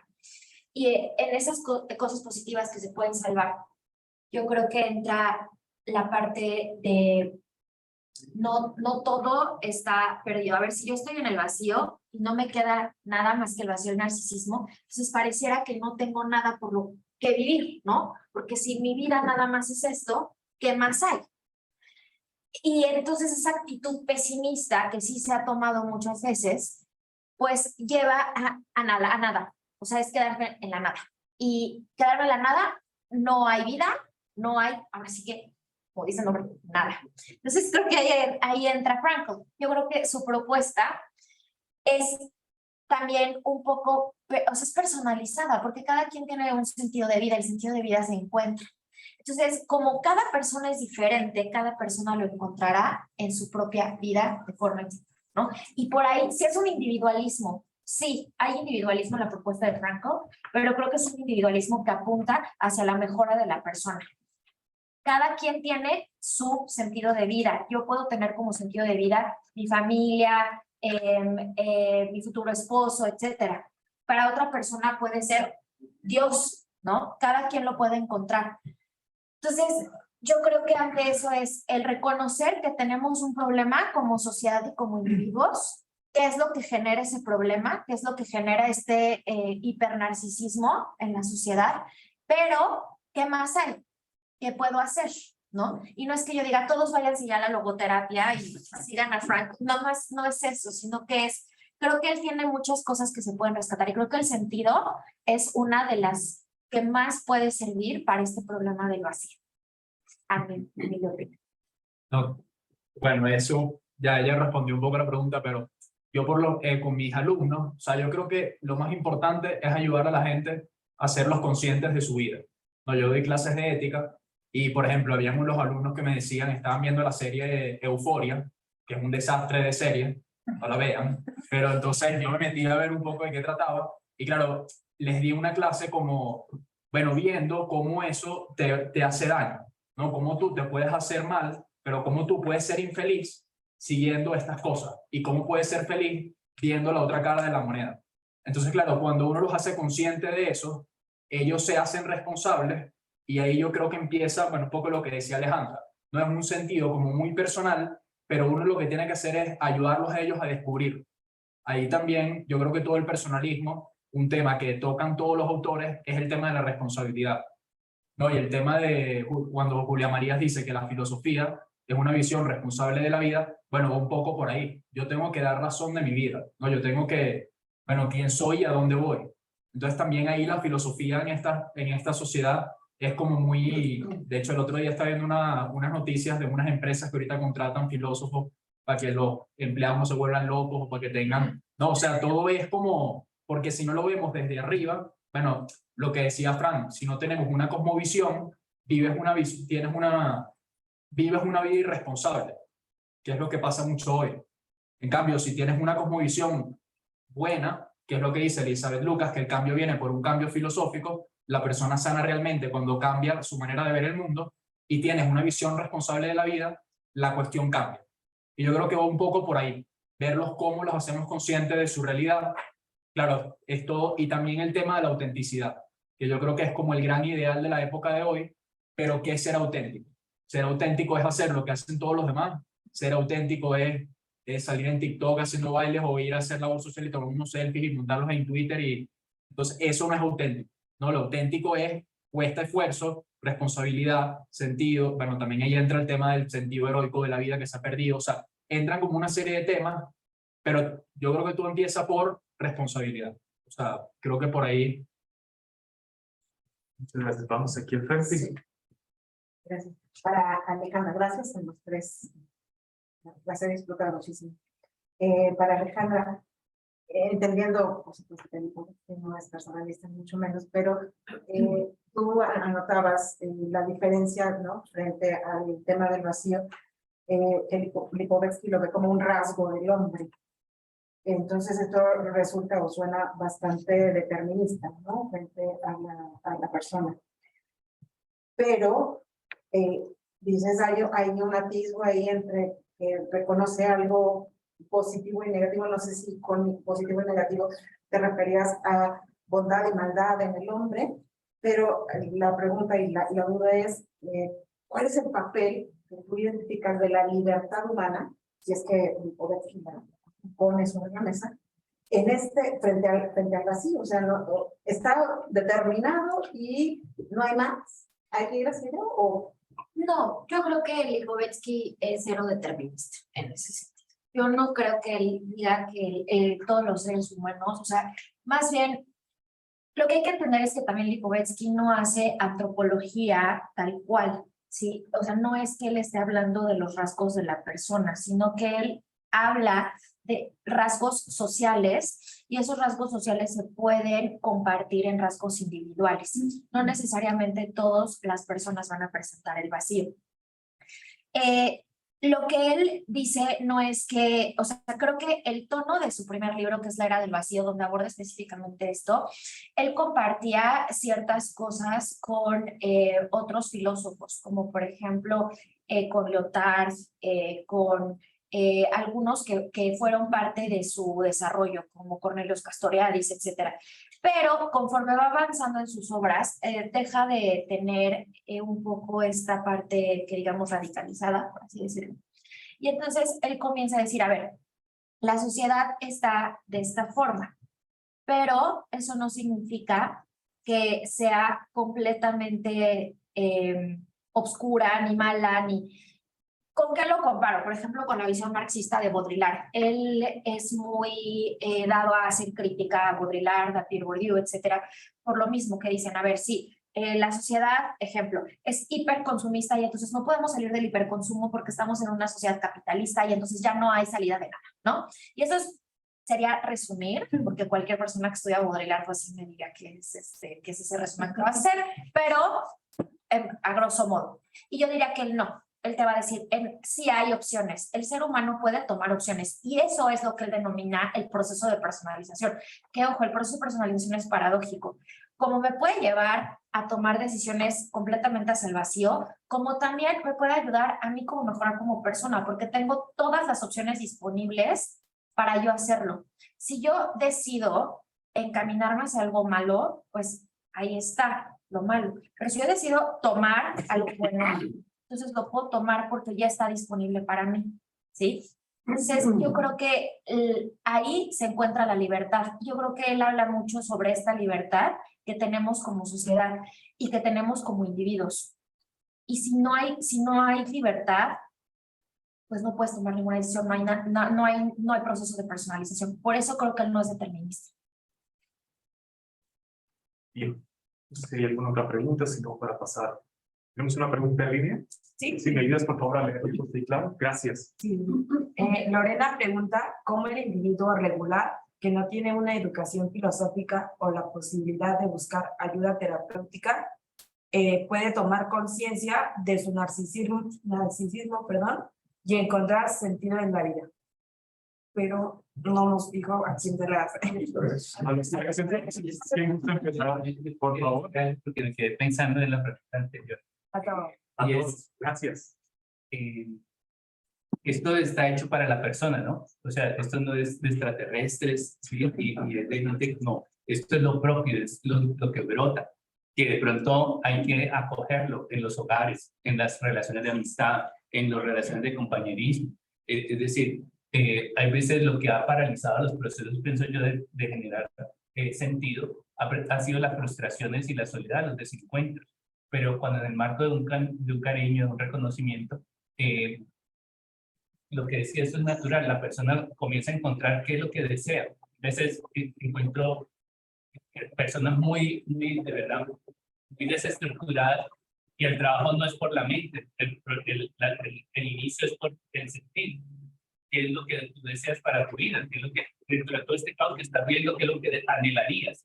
Y a partir de ese deseo se comienza a construir un querer que le vincula con la vida y que vincula sus capacidades y sus condicionamientos para comenzar a ponerse en obra. Y entonces ahí ya comienza a aparecer un norte y una capacidad de hacer. Y desde allí se va complejizando luego la pregunta. Bueno, sirve presentar un modelo integral de la persona. Bueno, eres afecto, eres cuerpo, eres relaciones, eres capacidad laboral, eres finanzas. Frente a esto, ese deseo, ¿cómo se va convirtiendo en acción? En trabajos de mediano plazo, de largo plazo. Bueno, no sé, desde la terapéutica, por ejemplo, eso ha servido mucho. Pero cuando hay relación personalizante, pues esto es lo que brota, pienso yo. Bueno, ahí yo agregaría un tema que es el tema de la confianza, ¿no? Yo creo que uno cuando es adolescente, uno no sabe muy bien qué es lo que quiere. Pero claro, cuando tienes una persona que confía en ti, esa persona te proyecta, ¿no? Y en cierto sentido, bueno, es lo que sucede un poco con el amor, ¿no? Un tipo que se enamora y de repente el tipo era un desastre y no sé, está como transformado. No, pero entonces en el tema de la confianza, yo creo que hay como mucho, eso hay que estudiarlo más filosóficamente, ¿no? Porque cuando uno trata con jóvenes, por ejemplo, quizás ese joven tiene problemas de identidad, quizás no sabe qué es lo que quiere en la vida, pero cuando sabe que hay otra persona que cuenta con él, que confía en él, que lo decían el otro día en otra mesa, claro, esa persona uno le pone como una tarea para su libertad, que yo veo que pasa mucho en las redes sociales, que es que nadie espera nada de ti. O sea, cuando tú te metes en TikTok y nadie te propone ninguna tarea para tu libertad. O sea, ahí no hay nada de confianza, no hay nada de esperanza. O sea, un tipo que se la pasa metido en una red o en lo que sea, claro, termina cayendo en el vacío total. Pero en cambio, cuando hay confianza, cuando hay otra persona que espera algo de ti, la cosa cambia. Claro, la mayor confianza de todas es con Dios. Y claro, cuando un joven hace oración, pero, o sea, no tiene que ser, si no tiene formación filosófica. Yo creo que una persona que lo ayude, o sea, cualquiera que sea, yo creo que la psicología está desarrollando el tema de la confianza, pero que también es un tema filosófico y que no solamente se debería abordar desde la psicología, sino que también pasa en la familia, en la amistad, como educador. O sea, creo que es un tema como muy potente. Por ejemplo, en el caso de si no le gusta la filosofía, yo me acuerdo de un alumno que una vez me dijo que tenía un mega problema tal y yo no sabía qué decirle, y le dije que se leyera el libro del Principito, que ahí iba a encontrar la respuesta. Entonces, claro, él se lo leyó y me dijo otra cosa totalmente distinta a la que yo esperaba, pero él encontró su sentido, pues y claro, y después se leyó otro libro y le agarró gusto a la lectura, pero bueno, porque hay como un trabajo hay otro que quizás tú no sabes para dónde vas, pero hay otro que te medio proyecta. Ven, y después cuando te conecta con Papá Dios, que empiezas a rezar, que ya esto ya es teología, ¿no? Esto ya, perdón, pero ese tema es muy interesante, ¿no? Cómo esa confianza te puede conectar, bueno, con el verdadero sentido de la vida, que no es, no sé, que sí tiene como, ahí entra el tema de la autenticidad, de la verdad, o sea, no es cualquiera, sino es tu sentido, ¿no? Y cuesta esfuerzo, o sea, no es un tema de vernos y todo bonito, sino, bueno, hay que ver cómo nos exigimos, ¿no? Pero bueno. Bueno, yo creo que es una pregunta complicada porque si es un joven que no tiene esta como formación, educación, etcétera, yo creo que sí es importante, por ejemplo, yo pienso, bueno, ¿qué hace que nosotros, yo que trabajo en primer semestre, ayudan a los alumnos a que empiecen a discernir esto? Pues se trabaja mucho con el pensamiento crítico. ¿Y qué es lo que les da pensamiento crítico, no? Entonces, pues vayan a las clases de universitario para que... O sea, el pensamiento crítico, lo que nosotros buscamos es que el alumno justo entienda, ¿no? A ver, está TikTok, sí. Pero si me meto a TikTok, no, el 100% de lo que encuentre en TikTok me va a ayudar a mí a mejorar como persona, ni como estudiante, ni como tal. Entonces yo lo tengo que ayudar a que empiece a discernir, ¿sí? Entonces yo creo que es importante que a lo mejor no va a tener una educación filosófica de antemano, pero sí se puede ir acercando los propios padres, el darse cuenta, ¿no? De que hay cosas que me alejan de un verdadero sentido. Estamos en una época que eso ya no lo toque por la posverdad, ¿sí? Esta posverdad, estas fake news, todo eso altera, ¿sí? Le hace ver a la persona ciertas cosas que no lo llevan a ser auténtico. Eso es el último libro que trabaja el autenticidad, ¿no? Que habla un poco de eso. Muy interesante. Entonces, yo creo que es importante que se forme un pensamiento crítico y no solo desde la adolescencia, sino desde más pequeños, porque ya desde muy chiquitos nos vemos con los teléfonos, con las redes sociales, y eso, ¿le puedo sacar algo bueno a una red social? Yo creo que sí, siempre y cuando sepa discernir. Tengo que tamizar, tengo que hacer este filtro, ¿no? Y de ahí tengo que ver qué me ayuda a mí para lo que yo quiero ser. Y creo que también eso es importante, que tengo un proyecto de vida. Y entonces, ese proyecto de vida, también por eso, pues si pueden meterse a la Universidad de Anáhuac, eso que trabajamos en los proyectos personalizados de formación, ¿no? El proyecto de vida, eso es tan importante para los chicos. Creo que si tienen un proyecto de vida, encuentran un sentido, pues aleja de esta parte de narcisismo, del vacío, etc., ¿no?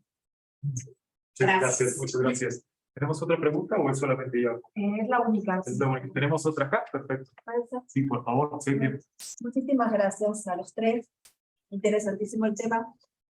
Todo lo que discurrió aquí fue en torno a jóvenes y a familia de jóvenes. Y mi pregunta es, ¿qué pasa con el vacío existencial en el adulto mayor? Vos hablaste de proyecto de vida. Ya se vivió la vida. Ya los hijos se fueron, ya quizás ya estoy sola o solo porque mi pareja ya no está. Puede que sí, puede que no, pero ¿cómo acompañar? ¿Cómo al vacío existencial? No podemos responderlo como una pérdida de entropía, o mejor dicho, una pérdida de corresponde porque como somos seres humanos estamos sujetos a... Y esa respuesta sería terrible, porque sería terrible. Entonces, ¿cómo? Acompañar, ayudar, orientar, no sé cuál verbo quieran utilizar, a la persona que ya vivió, que no es la de, que puedo decir TikTok, te van a decir, ¿qué? Redes sociales, ¿qué? Pero sin embargo el vacío existencial existe. Solo para ver qué piensan. Yo comentaría una experiencia. La otra vez trabajé con una señora, 84 años, y el motivo de consulta era que estaba, bueno, venía muy avergonzada. El problema es que estaba con un hábito de masturbación que no podía superar. Que ya había llegado a un punto en donde ella ya se había sentido tan mal, entonces dijo, llévenme a un psicólogo. ¿Para qué, abuela? No, llévenme. Sí, bueno. Comenzamos a trabajar y bueno, las cosas que ellos se expresan en lo sexual, pues no es de origen sexual. Lo que había allí era una angustia, ¿sí? Una angustia existencial, ¿sí? Cuando comenzamos a trabajar con ella, pues claro, estaba viviendo unos procesos de transformación muy fuertes, porque ya no, la familia no la dejaba salir sola, ya le ponían a alguien acompañante, ya tenía que ir no solamente en un taxi, sino acompañada de una persona y ella se estaba sintiendo agredida. Todo esto lo hace la familia por amor, pero cuando falta el tacto, ¿sí? Pues se vuelve algo que afronta. Entonces, a ver, ¿a dónde voy? Hoy en día la sociedad está viviendo más y uno de los problemas que estamos enfrentando es la longevidad y se va a volver un tema. Lo que yo propongo allí es que la persona tiene que tener un proyecto de vida sin tener en cuenta el tema de la edad. Es una arbitrariedad lo que nos propone el consumismo cuando dice que ya cumples una edad y entonces pues ya cumpliste todo, ¿sí? Esa frase de ya viví, uy, Dios mío, no, hasta 15 minutos después de la muerte hay que tener un proyecto de vida que va transformándose. Por ejemplo, pensemos en el nido vacío, que uno viene años siendo papá, siendo mamá, se le van y viene una pregunta existencial que hay que poder retomar, pero de nuevo desde ese realismo del personalismo, tú te encuentras con una vida todos los días y viene la invitación a qué sentido le vas a ir construyendo, ¿no? Pero creo que va por el camino de revitalizar los contactos con la persona, así sea de la edad longeva, ¿sí? Algún deseo tiene, algún hábito tiene, o puede construir o puede innovar, y de pronto ahí lo que se necesita es el soporte afectivo, de alguien que acompañe, alguien que personalice y ayude a reconocer las habilidades personales, diría yo. Hay un texto muy bueno de Elizabeth Lucas que habla de la vejez. Y claro, ella dice que en la vejez se da como el ensanchamiento del espíritu. Y claro, en una época donde no se le presta atención a lo espiritual, claro, la gente ya mayor, o sea, todo es rapidez, todo es consumismo, todo esto es, claro, una época en la que tú quieres compartir con tus nietos o quieres, es más difícil. Pero al mismo tiempo uno ve, bueno, el tema, uno lo ve en la vida de Víctor Frank. Ahorita me acabo de terminar de leer como la autobiografía de él, bueno, como unas memorias, y a los 93 años escribió esas memorias, y a los 80 años aprendió a pilotar, a los 80 años estaba esquiando. Entonces, claro, él va a decir que la vida siempre va a tener un sentido, ¿no? Y que la vida siempre va a ser una ocasión para algo. Y eso de la vida como una ocasión para algo, creo que es como muy valioso. Claro, el problema es el fundamento de esa vida. Yo también veo que a veces, claro, no quiere encontrar el sentido, pero claro, si yo tengo como fundamento, un fundamento sólido, por eso el tema de la religión, oye, es tan buen, te da como un buen sostenimiento, pero si no está ese tema, bueno, habría que ver con otras áreas, pero siempre, yo creo que siempre hay sentido, o sea, siempre hay posibilidad para buscar un sentido a la vida. Gracias. Bueno, pues yo retomo dos cosas que mencionaron tanto René como Gabriel. Creo que el proyecto de vida, una de las cosas que nosotros trabajamos es que el proyecto de vida no es nada más a lo mejor algo que voy a hacer de aquí a 5 años cuando tenga 25 o de aquí a que tenga 40, sino el proyecto de vida es algo que puedo trabajar toda mi vida. Por ejemplo, de aquí a 5 años, sí, pero después de esos 5 años ya se acabó la vida, no, ¿qué sigue? Y entonces creo que ahí entra Frankl, dice, siempre hay un sentido por la vida, siempre le tengo que encontrar un sentido, aunque me encuentre en la peor situación en la que yo esté. Creo que eso es muy reconfortante, creo que es una de las cosas que más me gusta de este autor, porque te da muchos ejemplos, ¿no? Por ejemplo, una madre que perdió a su hijo, o creo que era hija, porque lo atropellaron, ¿no? Creo que ella lo atropella. Entonces Frankl menciona, bueno, ¿esta persona qué sentido va a tener de vida? Pues lo tiene que encontrar, y ella sabe que en el sufrimiento de esto encuentra un sentido por su vida. Entonces, creo que una persona mayor, el decir, es que ya tengo 86 años, como el caso de una tía, y ella encuentra vida, o sea, estando con nosotros, haciendo cosas diario. Creo que el vacío que se vive no es nada más en una sola etapa de la vida, puede ser en diferentes etapas, le puede dar a un niño, a un adolescente, a una persona mayor, pero mientras tú encuentres algo por lo cual vivir, creo que el vacío deja de ser abrumador y determinista. Yo pensaría en humilde opinión. Muchísimas gracias. Creo que tenemos todavía una pregunta ahí en línea, así apretamos el tiempo lo más que podemos. Luis, el que hace la pregunta y menciona que Aristóteles definía la felicidad como sentido último por medio de la vida virtuosa y Sócrates por medio de una vida reflexionada. Actualmente, este fin último, la felicidad, se puede alcanzar aún con las carencias de capacidades o medios en su vida. ¿Y cómo se logra? ¿Nos dice para quién es la pregunta o valientes? Supongo que para todos. Valentías. Bueno, pues Frankl también habla acerca de la felicidad y creo que la felicidad es un problema que se tiene hoy en la sociedad hipermoderna. ¿En qué sentido? Se cree que todo el tiempo, constantemente, tengo que ser feliz. Las 24 horas del día hay un exceso de positividad. Y no es porque uno quiera ser negativo y diga, ah, ya, Grinch. No es eso. ¿Qué es? La felicidad se encuentra en ciertos momentos de la vida. No puedes estar todo el tiempo así feliz, ¿sí? Entonces yo creo que es importante retomar eso, porque si tú crees que toda tu vida tienes que estar feliz absolutamente todo el tiempo, entonces te metes una presión enorme y no puede ser así. La felicidad se da en pequeños momentos, se da en logros, se da en objetivos, se da en metas.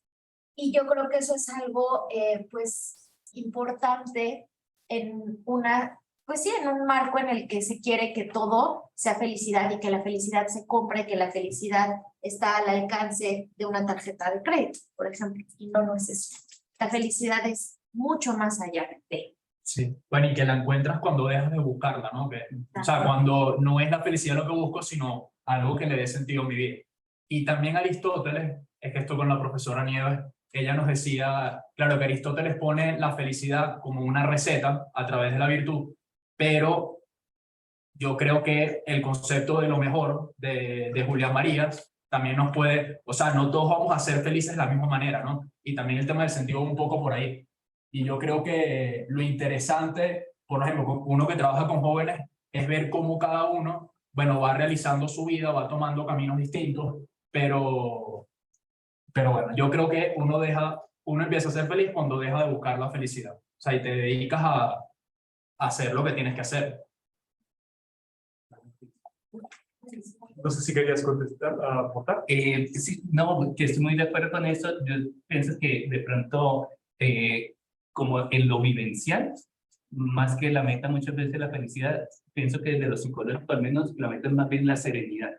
Es decir, que viene por reconocer todas tus esferas de responsabilidad y de oportunidad y gestionarlas. Eso lo ocupa uno mucho y en medio de eso descubre uno que es feliz. ¿Sí? Gracias. Vamos ya a la última pregunta, se nos termina el tiempo. Gracias. Hola, gracias por su ponencia. Jen Teller tiene una novela que se titula Nada, que la conozcan, y comienza así, es bien rápido. Nada importa, hace mucho que lo sé, así que no merece la pena hacer nada. Eso acabo de descubrir. Este personaje es Pierre Anton, es un adolescente que en el grupo lanza esta frase provocadora a todos los demás estudiantes y se quedan apabullados, simplemente se levanta y se sale de sala. Lo que ellos se proponen es demostrarle a Pierre que la vida tiene sentido y lo hacen a partir de lo que para ellos es importante o significativo. En este sentido, mientras escuchaba su ponencia, no podía dejar de pensar en esta historia de Pierre Anton. Y mi pregunta es, desde el pulso que ustedes han tomado, desde su experiencia, no tanto ya, vaya, de la teoría a la experiencia que ustedes tienen, Alejandra y Gabriel entiendo que son profesores, ¿no? En este pulso que toman con sus estudiantes y René con las familias, las personas en estos núcleos familiares que trabajan, ¿cuáles son las razones de vacío existencial que ustedes palpan? ¿Y cuáles son esas cosas tan importantes o significativas para las personas que los hacen encontrar un sentido en su vida? Interesante. Bueno, yo creo que, o sea, no hacer lo que tienen que hacer. Creo que, por ejemplo, el tema de la procrastinación es un tema muy interesante. Bueno, el otro día vi una publicidad en Instagram, quizás todo el mundo lo vio porque estaba ahí en venta, de salir de la depresión por dejar de procrastinar. Entonces, claro, Víctor Frank habla del estado provisional de la existencia, ¿no? Que es como una actitud que yo tomo frente a la vida de nunca hacer lo que tengo que hacer, ¿no? Entonces siempre vives como un estado provisional. Es esperar cuando sea grande, entonces me realizo cuando sea grande. Y creo que es una actitud muy presente en los jóvenes, también porque las mismas familias se la ven. Entonces, hijo, no te dediques a cosas grandes. El otro día vi un alumno, una mamá me dijo, mira, profesor, que el hijo mío me dijo que si yo hago cosas buenas, si estoy haciendo cosas malas, entonces que estoy preocupada, tal, que si no estoy haciendo nada, entonces está preocupada porque está en la casa, porque está encerrado, y si estoy haciendo cosas buenas, entonces se preocupa porque se va a poder meter a sacerdote o se va a poder casar, entonces, claro, ¿qué queremos para los jóvenes, no? Yo creo que eso también... Bueno. Pues Yo creo que, por lo menos en mi experiencia, de las cosas que más pues he encontrado en los alumnos que genera este sentimiento de vacío, yo creo que va mucho de la mano de un poco su núcleo familiar. Los alumnos que más sufren de esto son aquellos que, pues, los papás están ausentes, les hacen caso, entonces ellos constantemente se van hacia, pues, distractores, ¿no? O sea, encuentran distractores en en otras, o sea, en relaciones casuales, etcétera, etcétera, y luego se dan cuenta, se despiertan y dicen, a ver, ¿qué es esto? ¿Qué estoy haciendo? ¿No? Porque cuando llego a dar estas clases, les llama mucho la atención. Pues sí, yo soy así. Y ven el selfie, o sea, ven las críticas que hace, por ejemplo, bien Chulhan al selfie, y dicen, ay, yo hago eso, ay, ¿a poco soy así? ¿No? Entonces, creo que es algo que cada vez se ve más, pero afortunadamente, pues, a veces cuentan también con otras contenciones que les permiten, ¿no? No llegar a pues, cosas tan fuertes, pero yo creo que sí es de lo que más se vive. Los niños, los chicos que no tienen este entorno familiar como apoyo, creo que son de más lo ven. Yo diría de pronto muy de ánimo, pero el tema de la banalidad es fatal. O sea, cuando la persona deja de tener una pregunta sobre sí, deja de ir más allá, a veces no solamente, bueno, como fruto a veces de la frustración por las heridas, por la falta de cariño, de apoyo para construir, pero también por comodidad muchas veces, ¿no?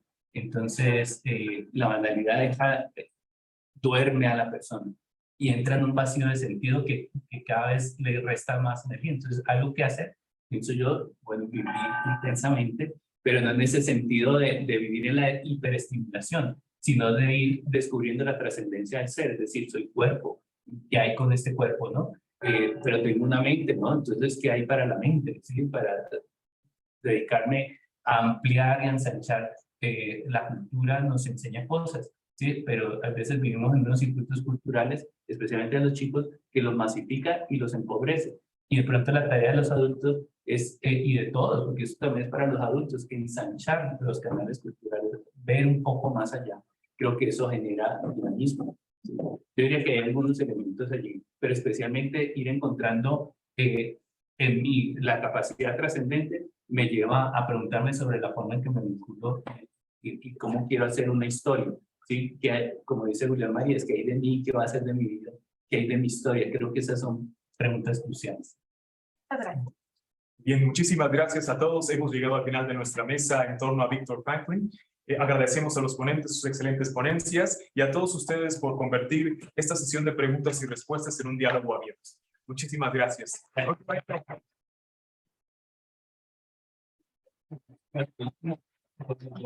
gracias, Jorge, por la moderación. Soy como el conejo de...